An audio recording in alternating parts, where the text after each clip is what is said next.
சூரிய பகவானை ராசி அதிபதியாக பெற்றிருக்கக்கூடிய சிம்ம ராசி அன்பனீர்கள் அனைவருக்கும் வணக்கங்க. இன்றைக்கி நாம் நம்மளுடைய சேனலில் இந்த மாதிரியான விஷயம்லாம் பார்க்க போகிறோன்னா, அடுத்தடுத்து வரக்கூடிய காலகட்டம் உங்களுக்கு எப்படி இருக்க போகுது, சிறப்பான பலனை தருமா தராதா, உங்களை சுற்றி என்ன மாதிரியான நிகழ்வுகள்லாம் நடைபெற போகுது, உங்களுக்கு கிடைக்கக்கூடிய பலன்கள் என்ன, அசுப பலன்கள் என்ன, எந்த கடவுளை வழிபாடு செய்யணும், என்ன மாதிரியான பரிகாரங்கள் பண்ணணும் அப்படிங்கிறத பற்றி தான் நான் இன்றைக்கி இந்த வீடியோ பதிவின் மூலியமாக உங்ககிட்ட சொல்ல போகிறேன். இந்த பதிவில் சொல்லக்கூடிய எல்லா விஷயமும் கண்டிப்பாக உங்களுக்கு பயன் தரக்கூடிய விஷயமாக தான் இருக்க போகுது. ஸோ வீடியோவை ஸ்கிப் பண்ணாமல் தொடர்ச்சியாக பார்த்தீங்க அப்படின்னா தான் புரியும். ஸோ வீடியோவை ஸ்கிப் பண்ணாமல் தொடர்ச்சியாக பாருங்கள். மேலும் உங்கள் ராசி அதிபதியாக இருக்கக்கூடிய அந்த சூரிய பகவானை ரொம்ப ரொம்ப பிடிக்கும்னா இந்த வீடியோக்கு ஒரு லைக் பண்ணிவிட்டு நம்மளுடைய கமெண்ட் பாக்ஸில் சூரிய பகவானுக்கு போற்றி அப்படின்னு சொல்லி மறக்காமல் பதிவிடுங்க. மேலும் இதே மாதிரியான ஆன்மீகம் சார்ந்த வீடியோஸ் எல்லாம் நீங்கள் பார்க்கணும் அப்படின்னு நினச்சா மறக்காமல் நம்ம சேனலை சப்ஸ்கிரைப் பண்ணிவிட்டு கீழே இருக்கும் பெல் ஐக்கானையும் மறக்காமல் கிளிக் பண்ணுங்கள். அப்போ தான் நம்ம சேனலில் போடுற எல்லா வீடியோஸுமே நோட்டிஃபிகேஷனாக உங்கள்கிட்ட உடனுக்குடனே வந்து சேரும். ஸோ இப்போ வாங்க நம்ம வீடியோக்குள்ளே போய் சிம்மராசிக்காரங்களுக்குடைய கிடைக்கக்கூடிய பலன்கள் என்னங்கிறத பார்க்கலாம். ஃபர்ஸ்ட் ஆஃப் ஆல் அவங்களுடைய குணாதிசயங்கள் அப்படிங்கிறது எப்படி இருக்கும் அப்படின்றத பார்க்கலாம். சிம்மராசிக்காரங்க வாழ்க்கையை விட பெரியவங்க அப்படின்னு சொல்லப்படுது.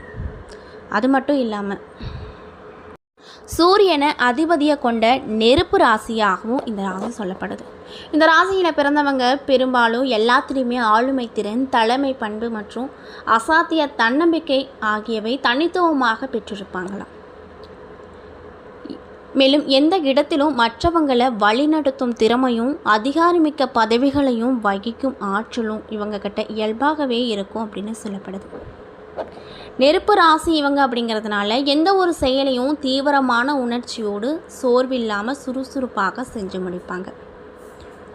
தங்களை சுற்றி இருப்பவங்க மத்தியில் எப்பொழுதுமே தனித்துவமாகவும் முதன்மையாகவும் இருக்க வேண்டும் அப்படின்னு எப்போவுமே ஆசைப்படுவாங்க. தன்மானத்திற்கு அதிக முக்கியத்துவமும் இவங்க அதிகமாக கொடுப்பாங்க.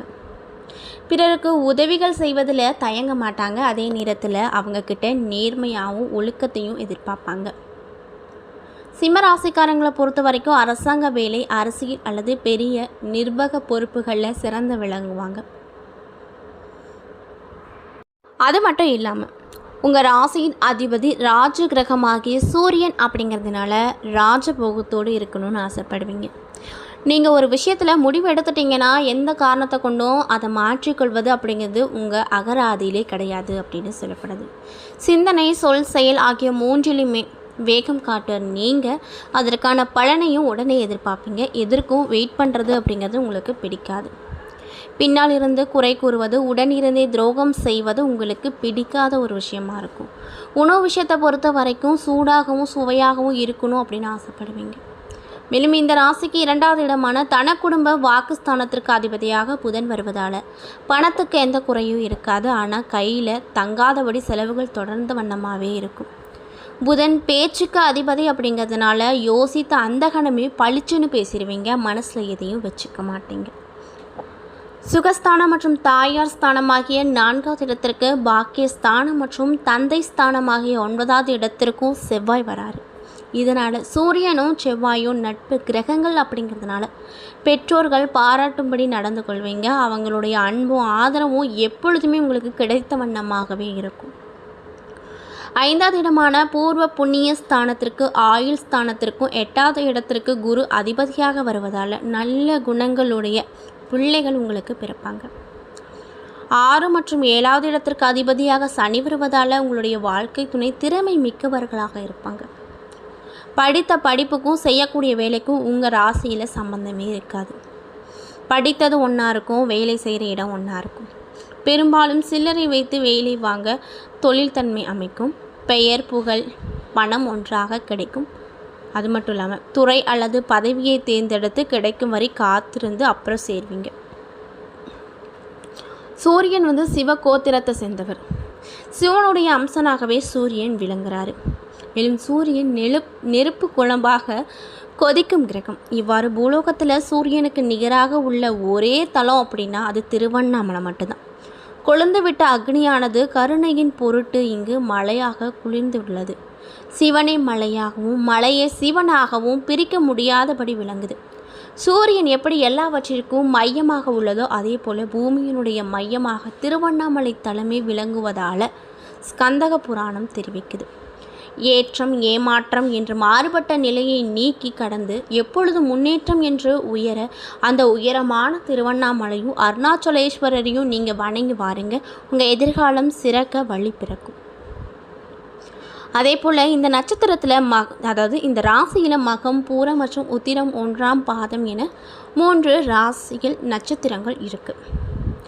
இப்படிப்பட்ட அன்பு உள்ளம் கொண்ட சிம்ம ராசிக்காரங்களுக்கு அடுத்தடுத்து வரக்கூடிய காலகட்டம் எப்படி இருக்க போகுது, என்ன மாதிரியான மாற்றத்தை தரப்போகுது, என்ன விஷயத்தில் கவனமாக இருக்கணும் அப்படிங்கிறத பற்றி தான் நான் இன்றைக்கி உங்கள்கிட்ட இந்த வீடியோ பதிவின் மூலியமாக தெளிவாக ஷேர் பண்ணிக்க போகிறேன். மேலும் இந்த பதிவாக சிம்ம ராசிக்காரங்க பார்க்குறீங்கன்னா நான் சொன்ன விஷயம்லாம் கரெக்டாக இருந்துச்சுன்னா நம்மளுடைய கமெண்ட் பாக்ஸில் கரெக்டுன்னு சொல்லி மறக்காமல் பதிவிடுங்க. ஸோ இப்போ வாங்க நம்ம தெளிவாக பார்த்து இந்த சிம்ம ராசிக்காரங்களுக்கு நடக்கக்கூடிய பலன்கள் என்ன அப்படின்றத தெரிஞ்சுக்கலாம். முதல்ல கிரக நிலைகளை ஆராய்ந்து பார்க்கும்போது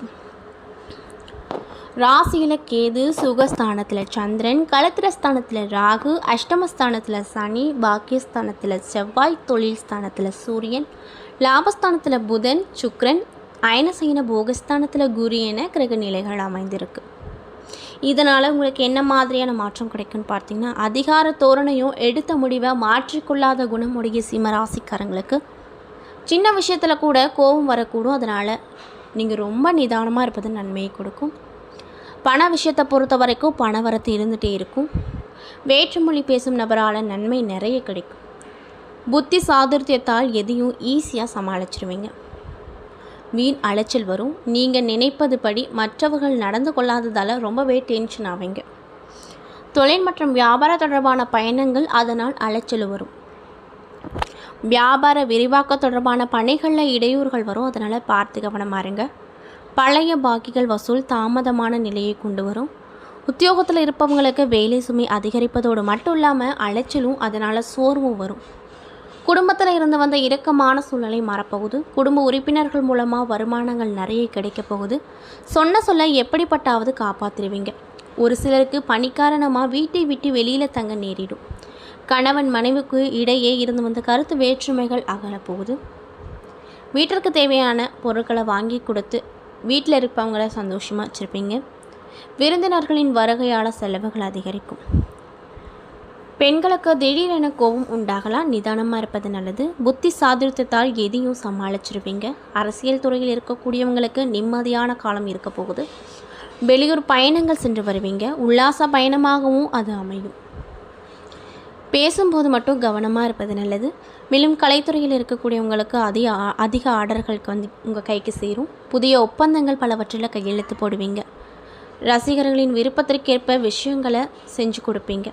மாணவர்களுக்கு திறமையாக செயல்பட்டு கல்வியில் முன்னேற்ற பார்ப்பீங்க. மேலும் கூடுதல் நேரம் ஒதுக்கி பாடங்களை படிப்பது நல்லது.